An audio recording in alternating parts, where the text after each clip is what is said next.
I also want to hear what you think, Nick. You're watching Disney Plus. You're checking these shows and following multiple characters, and I want to get into How do you know what I'm doing? well, dude, I got my mean, app, man. I got the app. I'm getting oh, you okay, know, I'm all right. I following. wasn't sure if maybe you had some of the Comic Tom fam was maybe had their eyes on me out here. Yeah, we're scouting, man. We're watching what you're doing over there, man. So, Yeah. we've had a handful of interesting moves over on Disney Plus. We have these shows that are introducing characters that are spiking comics, and something that's happened is something we kind of expected to, which is them changing characters, combining characters. And even outside of Disney Plus, we're seeing this happen in movies. And I want to get into some collectible books that have spiked, some that have cooled off, some that have even dropped a little bit, but regardless, across the board has affected the market. It's crazy, man. I mean, it's like a whole new collectible game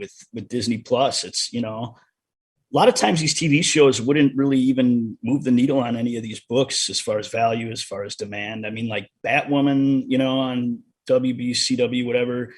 Some of the Agents of Shield show didn't really do anything when they talk about a character. But man, this Disney Plus, because it's such an extension of the MCU. I mean, it's not even an extension. I mean, it's totally interweaved, but it makes these books, sometimes these barely even related books, blow up in value. I mean, look at what we've seen with some of it. You and I were talking about it the other day. That's right. I like one of the breakdowns that you did over on Key Collector Comics.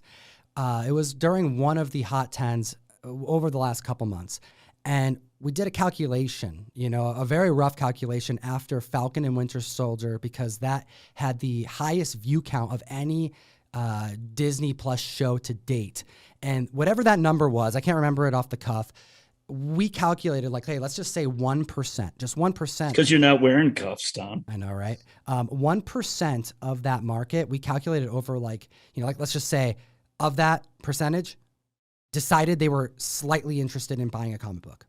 We were talking about over 20, 30,000 potential new collectors that just entered the market. Yeah, I think that people are, there are people that are collecting the show specifically, maybe looking at it, compartmentalizing it, where it's like, okay, I want to collect everything that has to do with the show regardless. So you have something like He Who Remains, right? He Who Remains is not, it wasn't even like the same character from the comic, but the name He Who Remains was used.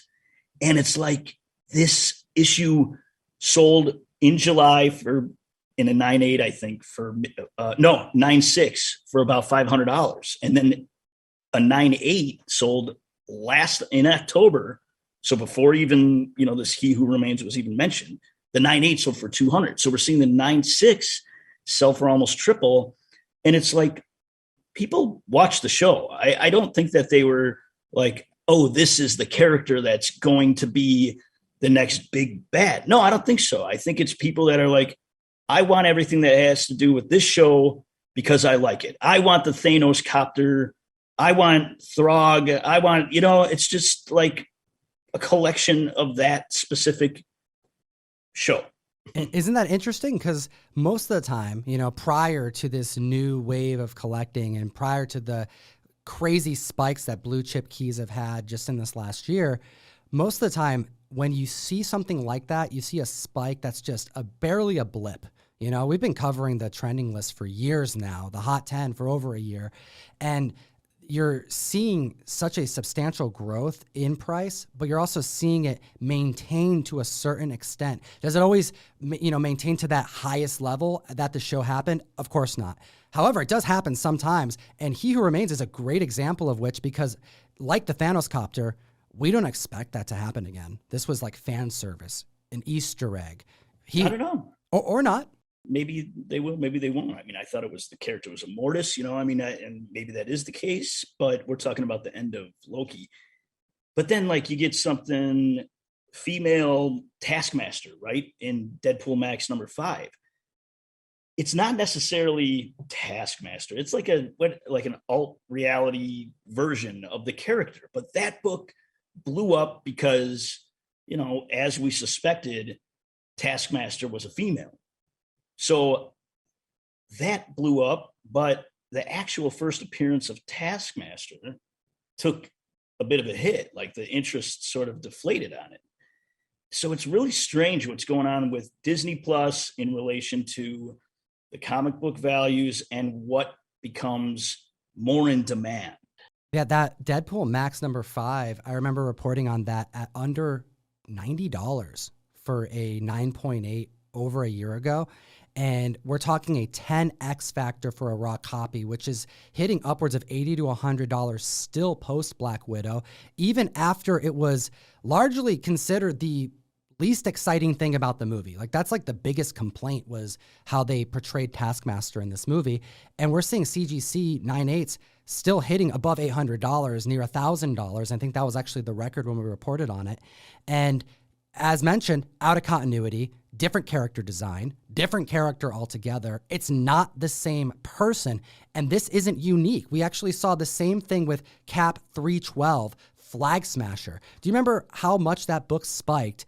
And knowing prior to even the show starting that they were swapping genders, doing something completely different from the comic books, like so far removed from the Cap run. Yeah, I mean, but it wasn't even like she was Flag Smasher, really, right? Exactly. I think that they do these things and they have to do these things. But yeah, but we want to see Taskmaster in like the orange and the blue with the skull, you know, I mean, it probably would look ridiculous. And then they're probably also like, you know, we already have a Skull villain. We got Red Skull. Like, what do we need? What this guy? You know, he looks exactly the same. People are going to get confused. What are they, Skull brothers or something? But the thing is, like, Taskmaster is such a cult favorite, right? So you want to see that character in its original form. You want his same origin, but we're not always going to get that. But then you see something like Peacemaker, which, you know, when they announced John Cena was going to be Peacemaker and Suicide Squad and then his spinoff, you're like, oh, they're not going to do the whole get up because it's, you know, it's how the hell are they going to do that? And they do it. And, you know, and then you're like, wow, it actually worked, right? It worked and then maintained, you know, spoilers coming, but considering that he survived, I actually think that is one of the riskiest blue chip books from the Silver Age that we've reported on in the last year. That book was worth nothing. We had a lot of people specking on modern Peacemaker for that same reason because they thought, no, there's no way to do it. And then we found out about HBO Max and that propelled it to entirely new heights. But then we're still thinking, is it going to be a prequel? Will it be a one and done series? Is it going to be like, you know, just a quick 5-episode fun thing, a team up with James Gunn because they got along on set? And then you see the success of Suicide Squad 2, and that book just kept taking off. It's still breaking records. You better not do that, man. They don't call it Suicide Squad 2. They just like, it's the Suicide Squad. I was really? Corrected. Yeah, I was corrected by somebody on that side of the industry when I said Suicide Squad 2. No kidding. They want to forget that there was ever a Suicide Squad 1, it sounds like. I think they just want to create that separation, you know? Well, it was definitely like way better than the first one. One of my favorite DC movies that's come out in a I don't think you're offending anybody there. But, you know, this Suicide Squad, hopefully it does some great things for DC, Warner Brothers. You know, they got so many great properties. It's like you want to see the right people with the right vision on these properties. And they're coming. Supposedly, you know, we haven't heard much of an update, but, you know, supposedly we're getting all these shows. You know, we got Green Lantern, we got, you know, I've heard Deadman is going to run an anthology series, kind of like Tales from the Crypt, which would be really cool. So hopefully they get it together. Well, you know, while we're on the subject, I also wanted to bring it back to a very unique key spec hunt that took place as it pertains to the Loki show, which is the Loki variant. We're talking about Sylvie. We're talking about female Loki. And we saw 3 books emerge that all spiked, that, yes, took some lulls. One in particular has dropped quite a bit, probably because of, you know, and the excitement of the show. I wanted to secure something. But it's interesting how different this combination of characters was on screen. And we saw 3 different particular Thor issues spike for 3 different renditions of a female version of Loki completely separate from the show. We're talking about, let's start them out with the first earliest appearance. We're talking about Journey 103 and the first appearance of Enchantress, who actually, by all accounts, kind of looks like the closest thing to Sylvie, and in practice, acting like Sylvie, utilizing enchanting powers. That book, it's kind of tough to find the numbers to like demonstrate its growth because it doesn't come up very often. But I pulled some numbers, a 9.0 hitting $3,579 just in June. We also had a 6.5 hit $730. And considering that there's been more 6.5s that have come up in the last 3 months than really any other grade, it's hovered between 730 and 800 consistently, showing that that book is not only wanted, it comes up less than the others that are being as spec'd upon because it's a Silver Age book, and maintaining price because people are hunting for it. But compared to the other female version of Loki's, it seems that people are still actively trying to collect them regardless of us not knowing where this character is going, and probably won't even find out for over a year. It's a tough one, right?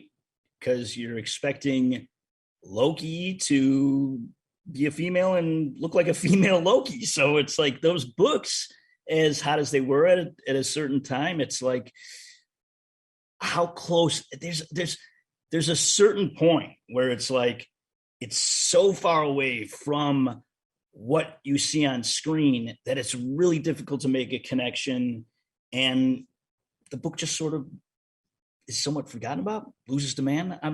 But you know what's crazy about these Disney Plus shows is that a lot of the books have maintained. You know, the Scarlet Witch, I mean, WandaVision has maintained value in a lot of those keys.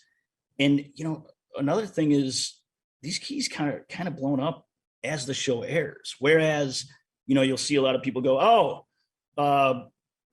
you know, if you didn't buy it now, it's too late. Well, that's not what we're seeing. We're seeing these books pretty much blow up while the show airs. So who's buying this? Probably people that are just totally inspired by the show when they're watching it. Not like I need that, you know? When we take a look at Thor number 5, where Loki takes on the body of Sif, so again, a completely different version of the character, nothing like we saw on the show, the 9.8 at its height was hitting near $350. I think the 9.8 that we pulled was $338. And then we're looking at a July sale of $250 for a 9.8. So yeah, did it drop a little bit? Yes, but not as much as expected. You know, when you look at Journey 103, you would expect it to drop more than 100, 150 even. And some of these WandaVision books that Nick just mentioned, I mean, these are such high price hikes that the come down should be as aggressive as their rise. And that's not what's happening. I think quality plays a lot into that factor too, factors in quite a bit because, you know, Age of Ultron was not the most beloved Marvel movie by any stretch of the imagination. And, you know, when Vision was announced for that book spiked. And then for years, it took a long time for that book to actually get anywhere close to the value that it was picking up when Vision was first announced. And, you know, and WandaVision did that for the character, for the book, I should say, you know, Avengers 57. That's WandaVision made that book.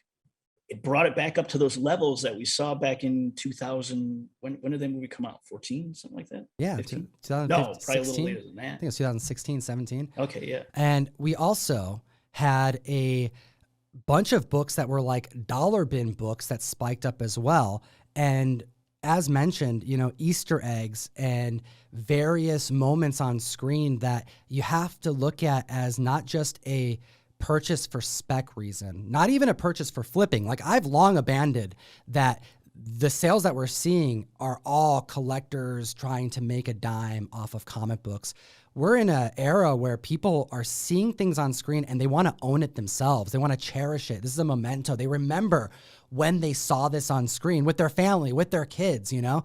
I can't remember the last time I waited up for a show to drop that was only coming out once a week. Like we're in the age of binge watching where Members are willing to wait to watch a show and stay off the internet until the show's entirely done so they can watch it consecutively, one episode after the other.